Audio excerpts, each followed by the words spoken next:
The briefing room fell silent when Captain Marcus Reeves slammed his palm against the tactical display. Red dots scattered across the digital map of the Zagros Mountains like drops of blood on snow. 12 hours earlier, a classified reconnaissance mission had gone dark. Now, with Iranian Revolutionary Guard units mobilizing and a diplomatic crisis brewing, the Pentagon needed answers. "Gentlemen," Reeves began, his voice carrying the weight of a man who'd led SEALs through Fallujah, "we've got a clusterfuck of epic proportions.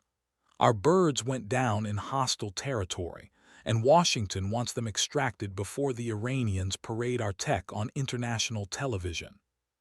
The assembled officers shifted in their seats. Fighter jocks with their pressed uniforms and polished wings. Transport pilots with cargo patches and thousand-yard stares. All men who'd flown combat missions over Syria, Afghanistan, Iraq. All waiting for the impossible mission brief that would define careers or end them. "The location is a nightmare," Reeves continued, highlighting a narrow valley carved between peaks that scraped 12,000 feet. AAA coverage, surface-to-air missiles, and enough terrain masking to hide an army. Weather's closing in fast, we've got maybe 6 hours before the mountain passes become unflyable. He paused, studying faces that had seen everything war could offer. "I need a pilot crazy enough to thread that needle in weather that would ground commercial aviation. Someone who can fly NOE through terrain that would make a Apache pilot wet himself. Someone with brass balls and ice water in their veins." The silence stretched like a held breath. Outside, F-16s screamed off the runway, their afterburners painting orange streaks against the desert dawn. Everyone knew the odds. Flying nap of the earth through those mountains in deteriorating weather wasn't just dangerous, it was surgical precision wrapped in calculated madness.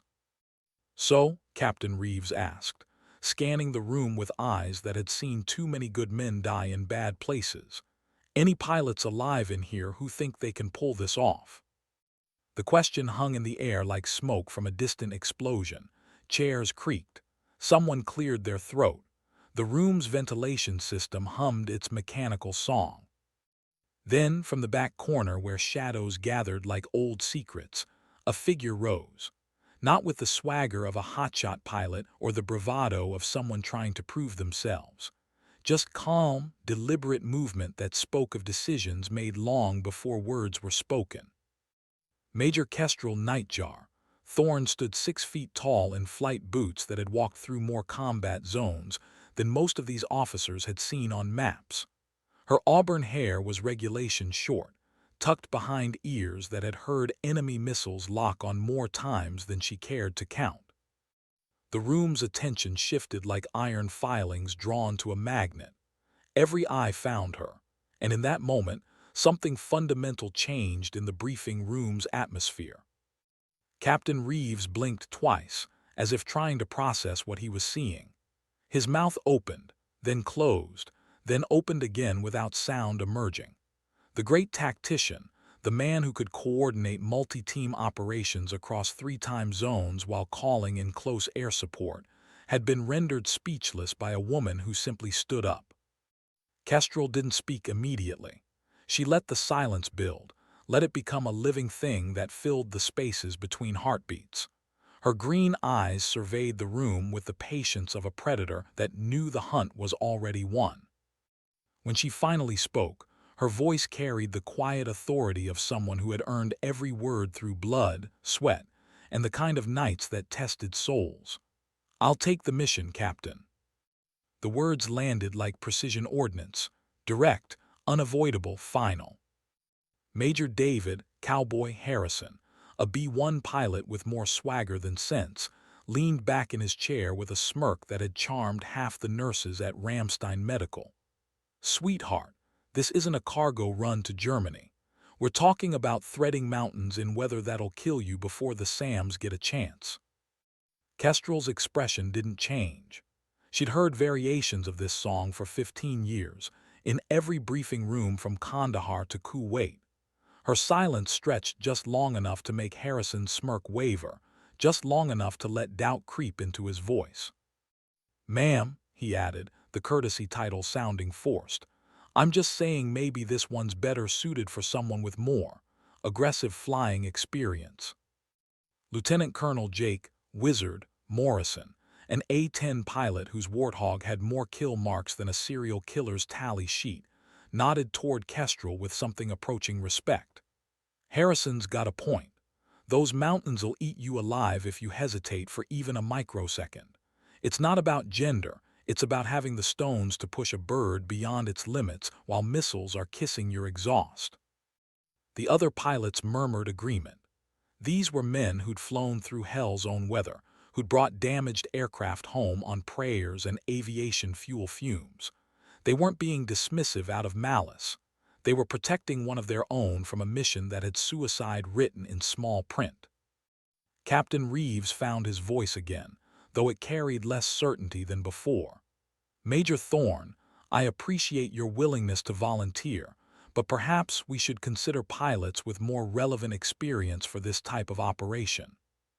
Kestrel stepped forward, her boots clicking against the polished floor with the rhythm of measured confidence. She moved to the tactical display, her fingers dancing across the holographic interface with the familiarity of someone who spoke terrain the way others spoke languages. "These peaks here," she said, highlighting a series of jagged ridgelines. "They create updrafts that'll slam you into the rock face if you don't compensate. The valley floor drops 300 feet per mile.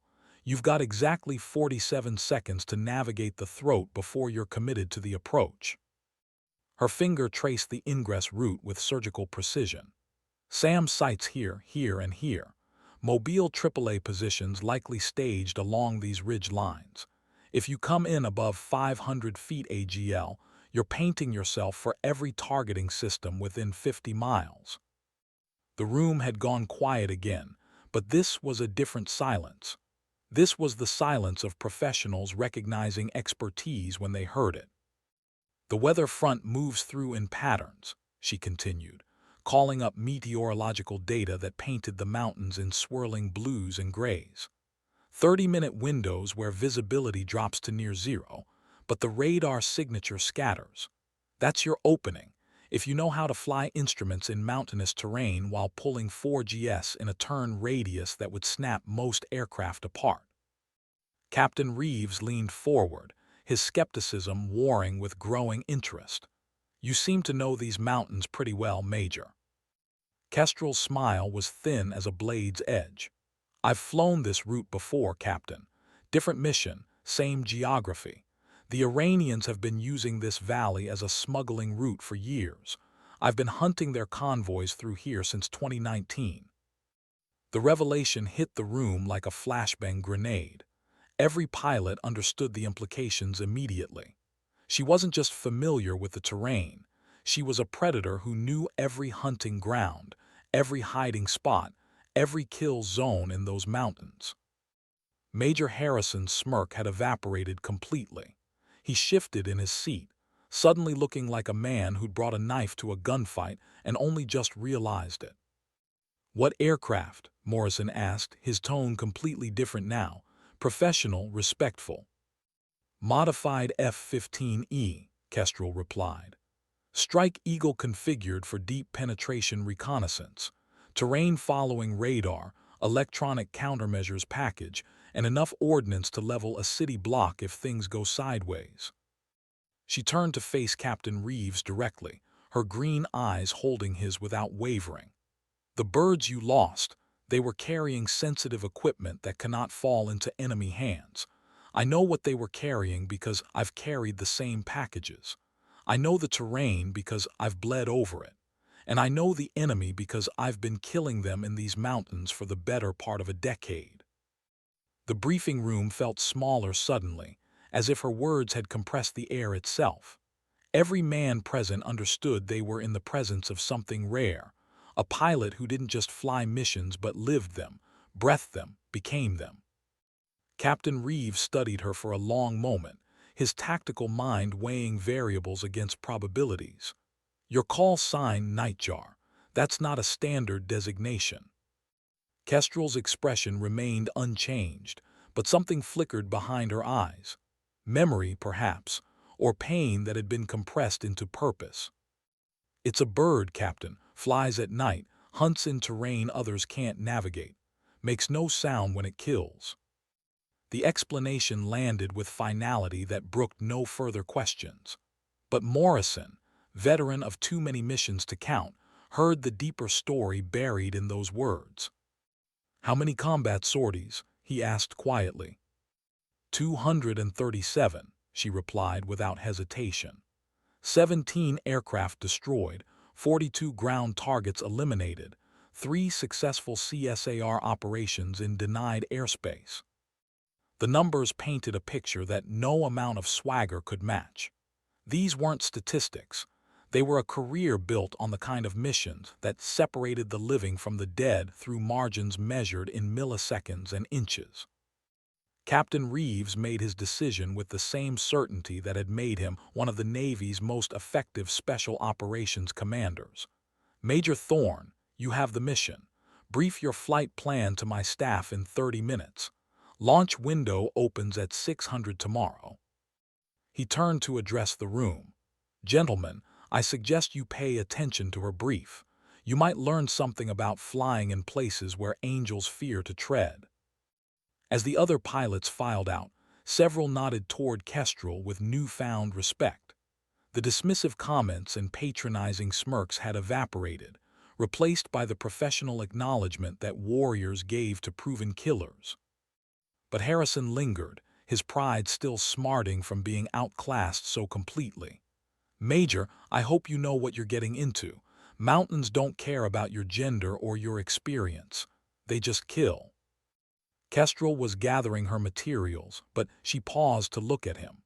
Her expression wasn't angry or defensive, just tired, as if she'd had this conversation too many times across too many years. "Major Harrison," she said quietly, "those mountains have been trying to kill me for longer than you've been flying combat missions. So far, they're losing." The next morning arrived like a funeral shroud, gray and cold, with clouds pressing down on the airfield like the weight of unfinished business. Kestrel stood beside her F-15E, running her pre-flight inspection with the methodical precision of someone who understood that survival lived in the details. The Strike Eagle gleamed dully in the pre-dawn light, its twin engines breathing like sleeping dragons. This wasn't the pristine showpiece aircraft that graced recruitment posters. This was a war machine scarred by combat, painted in colors that drank light and gave back nothing. "Nightjar 11, this is Tower Control, weather update for your route." The radio crackled to life as Kestrel slipped into the cockpit, her hands finding controls worn smooth by thousands of flight hours. The interior smelled of jet fuel, electronics, and the indefinable scent of controlled violence that clung to all combat aircraft. "Go ahead, Tower." Ceiling dropping to 300 feet in the target area. Visibility less than a quarter mile. Wind gusts up to 40 knots with severe turbulence reported above 8,000 feet. Recommend mission abort until conditions improve. Kestrel checked her instruments, watching as data streams painted a picture of meteorological chaos across her displays. The weather wasn't just bad. It was the kind of atmospheric violence that turned mountains into killers and aircraft into scattered debris. Tower Nightjar 11 copies weather advisory, proceeding as planned. A pause, then, Nightjar 11 confirm you're proceeding despite weather conditions. That's affirmative, Tower. These are exactly the conditions we need. Because that was the truth Harrison and the others hadn't understood. In weather like this, with visibility near zero and radar signatures scattered by atmospheric interference, she wouldn't just be invisible to enemy sensors. She'd be flying in the realm between earth and sky, where only the most skilled predators could survive. The engine spooled up with a sound like controlled thunder.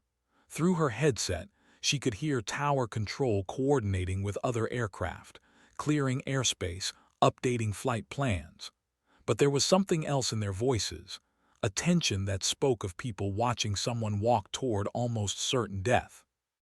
Nightjar 11, you are cleared for departure. Godspeed, Major. The addition was unusual. Control tower operators didn't typically offer prayers to departing aircraft. But then, most missions didn't involve threading needle-thin mountain passes in weather that would ground commercial aviation worldwide. Kestrel advanced the throttles, feeling 18 tons of aircraft surge forward like a predator scenting blood. The runway blurred past her canopy as airspeed built toward rotation speed. At 140 knots, she pulled back on the stick, and the Strike Eagle lifted into the gray morning with the grace of something born to fly. Climbing through the overcast, she disappeared from visual tracking almost immediately. On radar screens across the base, her signature became a ghost, there one moment, gone the next, reappearing in impossible places before vanishing again into the electronic maze of countermeasures and atmospheric interference. In the briefing room, Captain Reeves stood before a bank of monitors showing her progress toward the target zone. Other officers gathered around him, their faces reflecting the tension of watching someone attempt something that existed at the far edge of human capability. "She's flying instruments only now," reported the radar operator, a sergeant whose voice carried the strain of tracking something that defied conventional flight profiles. Altitude varying between 200 and 800 feet AGL, speed fluctuating between Mach 0.8 and Mach 1.2. "Sir, she's flying that bird like it's part of her nervous system." Morrison stood behind Reeves, his own combat experience allowing him to read between the lines of the tactical display. "She's riding the terrain, using the mountains to mask her approach. Every time she pops up on radar, she's somewhere the computer says aircraft can't fly." On the main display, the red icon representing Nightjar 11 ghosted through terrain that looked like a three-dimensional maze of death. The mountains rose 12,000 feet into the overcast, their peaks shrouded in clouds that radar couldn't penetrate. Flying through them required more than skill. It demanded an almost supernatural understanding of how air moved through rock and steel. "Nightjar 11, this is Control. We're showing you at 200 feet AGL in a valley rated impassable for fixed-wing aircraft. Confirm your status." Kestrel's voice came back through the radio with the calm of someone discussing weather over coffee. "Control, Nightjar 11. Navigation is good. Aircraft is responding normally. The valley's tighter than charted but manageable if you know where the updrafts hit." Manageable. As if flying a $40 million fighter jet through mountain passes in zero visibility, whether while enemy forces hunted for her, was simply another day at the office. But for Kestrel Nightjar Thorn, perhaps it was. The Strike Eagle carved through mountain air like a scalpel through flesh, its terrain following radar painting her a picture of the world measured in milliseconds between life and death. At this altitude, flying this fast, there was no margin for error. A moment's hesitation would paint her across a mountainside in streaks of twisted metal and burning fuel. Her hands moved across controls with the fluid precision of a concert pianist, making micro-adjustments that kept the aircraft dancing on the knife's edge between controlled flight and catastrophic impact. The mountains rose around her like the walls of a cathedral built by gods with a taste for violence. Through her headset, she could hear the background chatter of search and rescue frequencies. Iranian military communications, scattered and urgent, painting a picture of a nation's defenses scrambling to locate a ghost that appeared and disappeared like morning mist. Arabic Shah, Arabic Rot, Arabic Ket, Arabic Ba, Arabic Khalif, Arabic Lam, Arabic Dal, Arabic Sheen, Arabic Meme, Arabic Noon, Arabic Dal, Arabic Rot, Arabic Kaf, Arabic Jim, Arabic Khalif, Arabic Seen, Arabic Ta. Where is the enemy aircraft? Arabic Ha, Arabic Farsi, Ye Arabic Shah, Arabic Shah, Arabic Farsi, Ye Arabic Zain, Arabic Rot, Arabic Wow, Arabic Farsi, Ye Arabic Rot, Arabic Khalif, Arabic Dal, Arabic Khalif, Arabic Rot, Arabic Noon, Arabic Farsi, Ye Arabic Seen, Arabic Ta. Nothing on radar. She smiled grimly. They were looking for her with systems designed to track conventional aircraft flying conventional profiles. They had no framework for understanding something that moved through their airspace like a shadow given wings. Ahead, her instruments detected the signature she'd been hunting, metallic debris, scattered across a plateau that mapmakers had declared inaccessible to anything larger than mountain goats. The reconnaissance birds that had gone dark 12 hours ago, their wreckage spread across terrain that looked like the surface of an alien world. But as she approached the crash site, her electronic warfare systems lit up like Christmas morning. Surface-to-air missile batteries, mobile and actively hunting. Someone had gotten to the wreckage before her, and they were waiting with the kind of welcome committee that turned rescue missions into obituaries. The game had changed. What began as a search and rescue operation had become something far more dangerous, a chess match played with guided missiles and electronic countermeasures, where losing meant more than just personal death. It meant leaving classified technology in enemy hands and American secrets scattered across foreign soil. Kestrel banked into a turn that would have sheared the wings off lesser aircraft, using the mountains themselves as cover while she analyzed the tactical situation.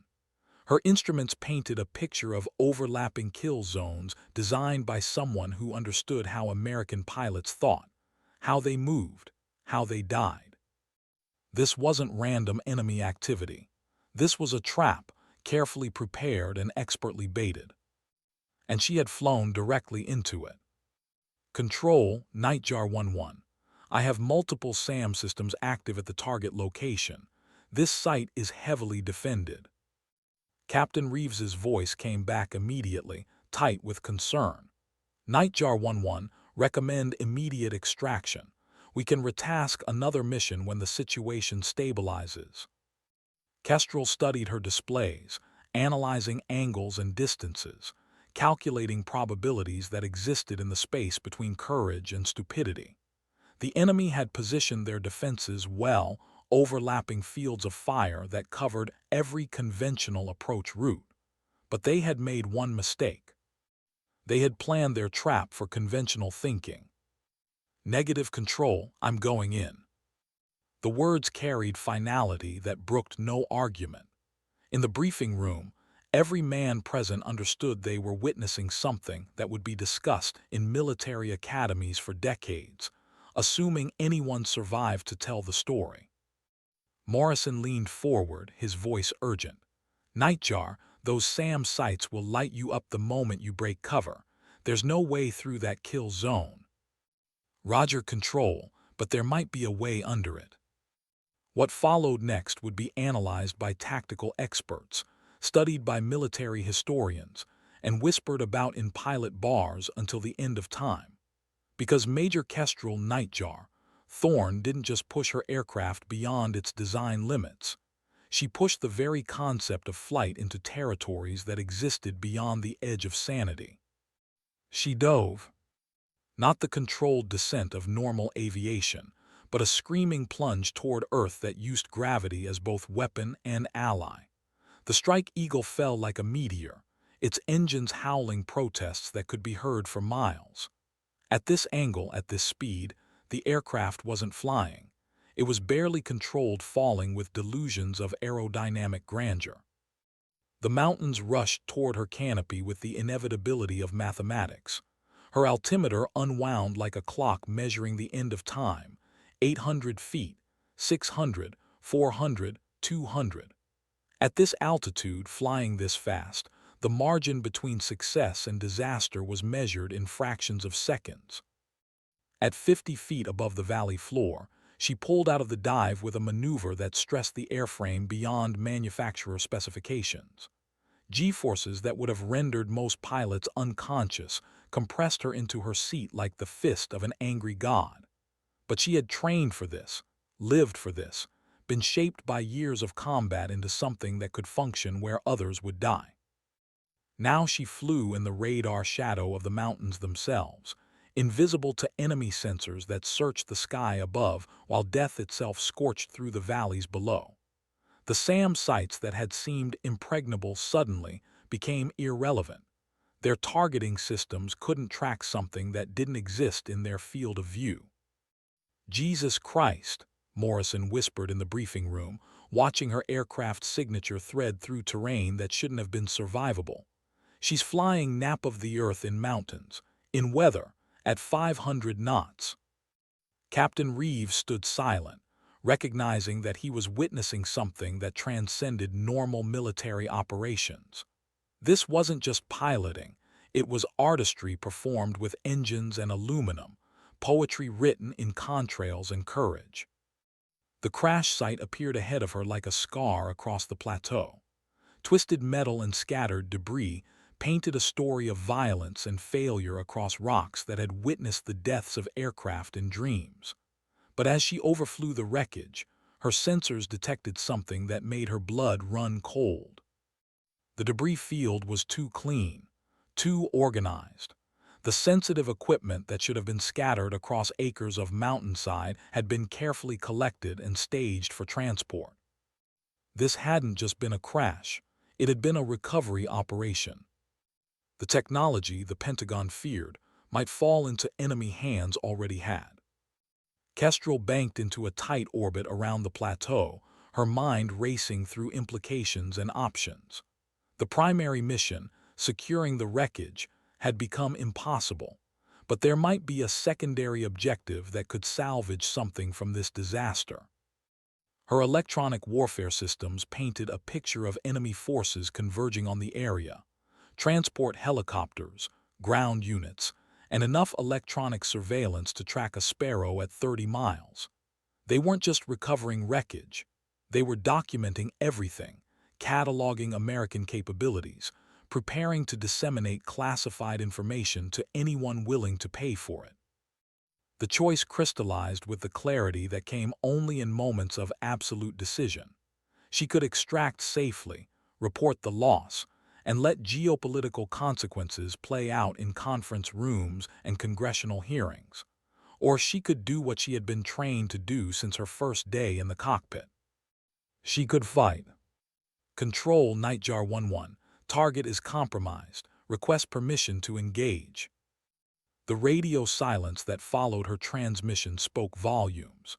In the briefing room, Captain Reeves stared at tactical displays that showed a single American aircraft surrounded by enemy forces in terrain that made extraction unlikely and survival improbable.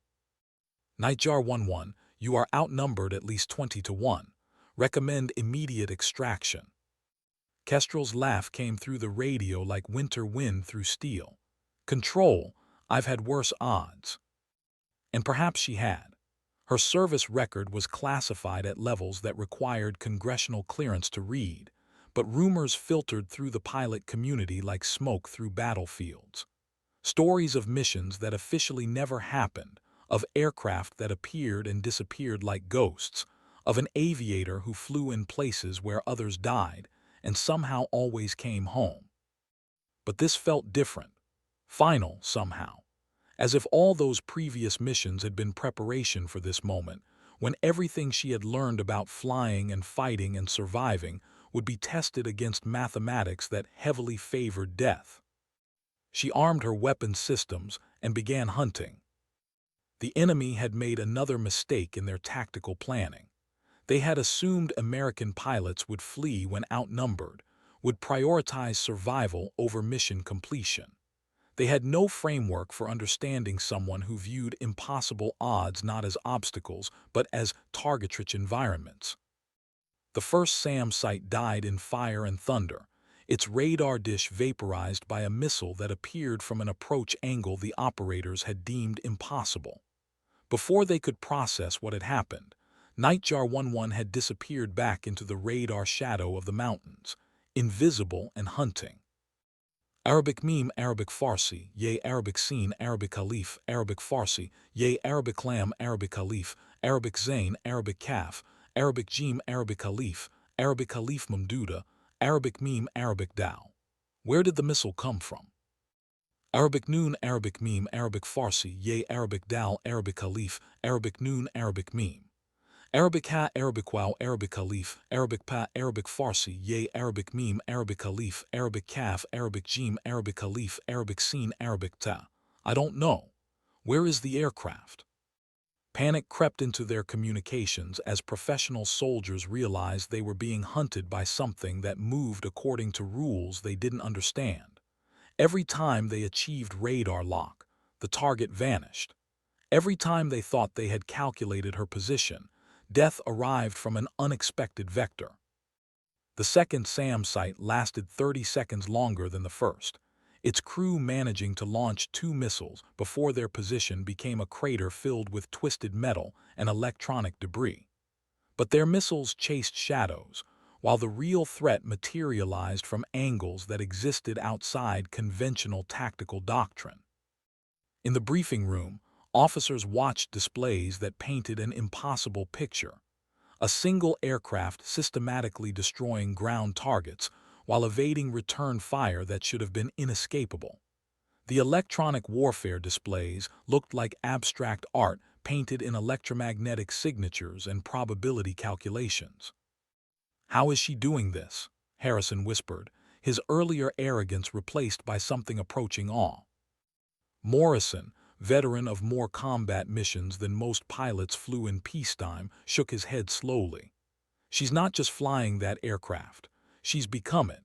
Everything she does, every turn, every attack run, it's all happening at the speed of thought." But speed of thought wasn't enough against the odds she faced. The enemy had learned from the destruction of their first 2 positions, adapting their tactics to counter an adversary who seemed to exist outside the normal laws of aerial combat. Mobile units scattered across multiple positions, creating overlapping fields of fire that couldn't be eliminated by single-point attacks. And ammunition was finite. Even Strike Eagles had limits. Kestrel's weapons displays showed the mathematics of finite resources measured against infinite determination. 2 air-to-air missiles remaining. Half her air-to-ground ordnance expended. Fuel levels dropping toward the point where extraction would become impossible regardless of tactical success. But the enemy's prize, the recovered wreckage containing classified American technology, still sat on the plateau like a cancer waiting to metastasize across international black markets. She made a decision that would be debated in military circles for years to come. The Strike Eagle roared out of the mountains like vengeance given wings, its remaining ordnance armed and targeted not at enemy positions, but at the wreckage itself. If the technology couldn't be recovered, it would be destroyed with enough violence to render it useless for reverse engineering or intelligence analysis. Enemy missiles rose to meet her like deadly flowers blooming in the sky. Surface-to-air systems that had been waiting for exactly this moment, when their quarry would be forced to expose itself in open airspace without terrain masking or electronic countermeasures to provide protection. The mathematics of aerial combat played out in seconds that felt like hours. Missiles that could intercept targets moving at Mach 3, guidance systems that corrected course 1,000 times per second, proximity fuses that could detect aircraft at distances measured in meters. Against all of that, Kestrel had skill, experience, and something that couldn't be quantified in technical specifications. The kind of desperate creativity that emerged only when survival depended on rewriting the laws of physics through pure will.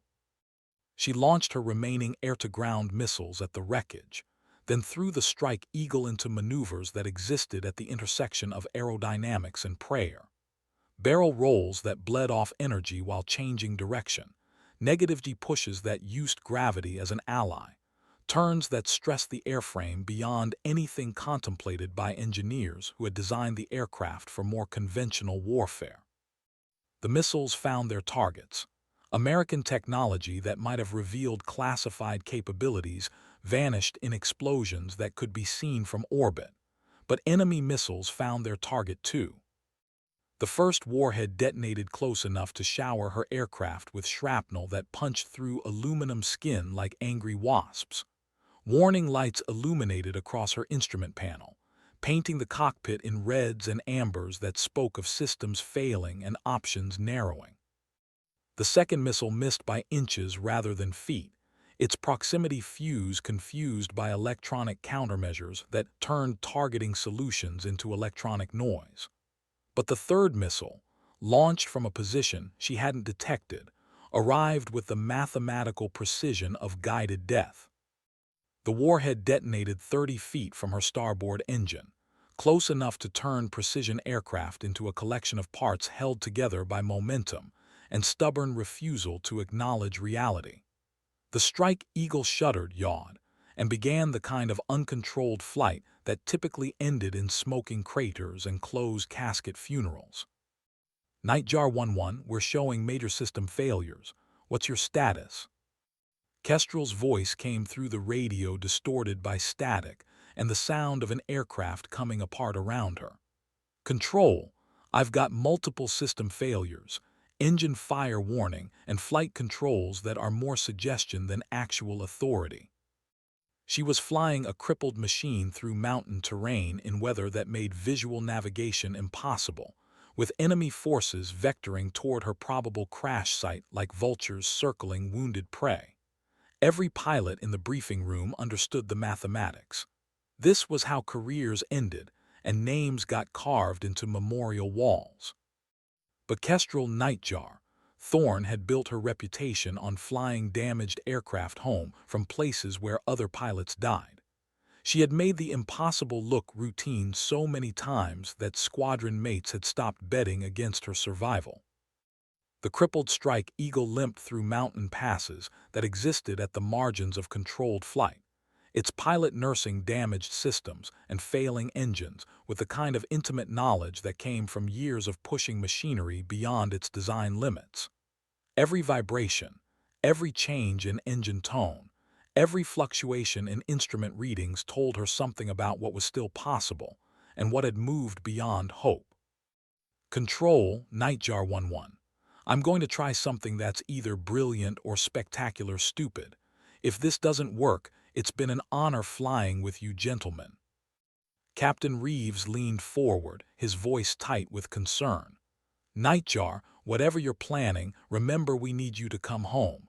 The mission's secondary to pilot recovery. The transmission that came back carried something that might have been laughter, distorted by static and the sound of an aircraft that refused to acknowledge its own mortality. Captain, pilot recovery is the mission now. What followed entered military legend as either the most skillful piece of emergency flying ever recorded or the luckiest sequence of barely controlled crashes in aviation history. Probably both. Kestrel used the mountains themselves as her salvation, flying so low that enemy radar couldn't distinguish between aircraft signature and ground return. She rode updrafts like a raptor, using thermals and wind shears to extend her glide range when engines failed completely. When hydraulic systems gave up their struggle against physics, she flew the aircraft on manual controls that responded like arthritic fingers trying to perform surgery. The journey home became a masterclass in applied aerodynamics and creative desperation. She dead-stick glided through passes that required powered flight, landed and took off again from meadows that existed barely long enough for wheels to touch Earth, and flew approaches that redefined what aircraft could accomplish when guided by someone who refused to acknowledge limitations. I have visual on Nightjar 11, called the search and rescue helicopter that had launched when her situation became critical. She's flying an aircraft that looks like it went through a blender, but she's flying. The Strike Eagle that finally appeared through the overcast above home base looked like a study in controlled violence. Shrapnel holes ventilated the fuselage. One engine had been shut down and feathered, and smoke trails painted gray streaks across the sky that spoke of systems pushed beyond any reasonable expectation of survival. But it was flying, barely grudgingly held together by skill and stubbornness, but flying nonetheless. The landing was less aviation than applied physics. Kestrel brought the crippled bird down on a runway that suddenly seemed as narrow as a tightrope, touching down with the kind of precision that made spectators hold their breath. The aircraft rolled to a stop with the finality of something that had given everything it had and would never fly again. Fire crews surrounded the Strike Eagle before the engines had fully spun down, their foam and water creating clouds of steam that rose around the aircraft like incense burned at an altar to survival. But when the canopy opened and Kestrel climbed out, she moved with the steady, deliberate motion of someone for whom this had been just another day at an office where death was always a coworker. Captain Reeves met her on the tarmac, his expression mixing relief with something that might have been awe.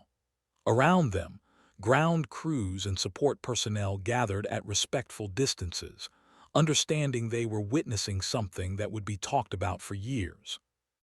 "Major Thorne," he said formally, then seemed to run out of words adequate for the moment. Kestrel removed her helmet, letting her auburn hair catch the afternoon light that had broken through the overcast like hope made visible. Her green eyes held the thousand-yard stare that came from flying too close to death too many times, but her voice carried the steady calm of someone who had simply completed another mission. "Mission accomplished, Captain. The wreckage has been sanitized. No classified technology will reach enemy hands."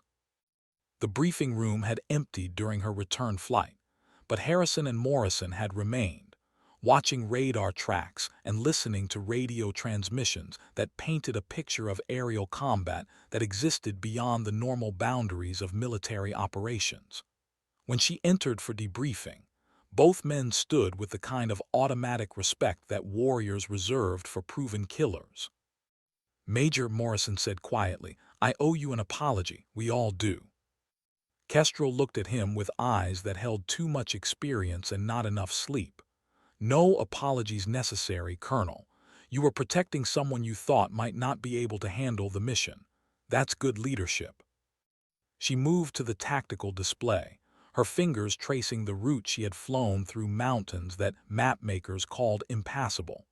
"But next time someone volunteers for a mission like this, maybe ask about their experience before you assume their limitations." Harrison, chastened by events that had stripped away his swagger and left only professional respect, nodded toward the display. "Your call sign Nightjar. I looked it up. It's a bird that hunts in complete darkness, flies silently, and can navigate terrain that would kill other species." "That's right," Kestrel replied. "It's also a bird that most people never see, even when it's hunting right in front of them."